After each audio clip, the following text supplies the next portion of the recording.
Hello everyone, welcome to my channel. Today I'm going to show you how to install Google Chrome on Ubuntu. It does not come with Ubuntu typically.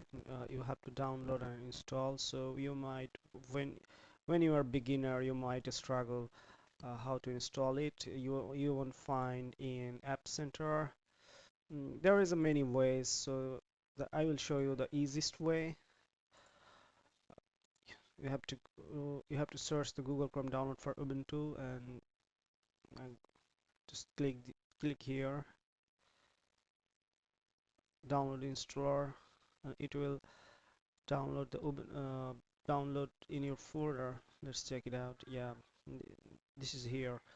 So what you need to do is just have to double click.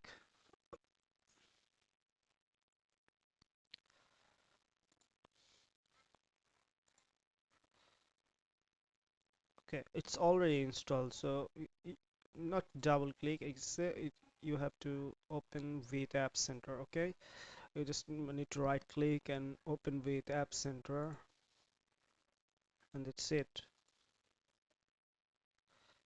Here, ignore for this.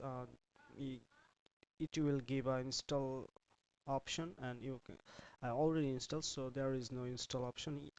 So this is how you can easily install Google Chrome in your Ubuntu desktop. Okay, thanks for watching.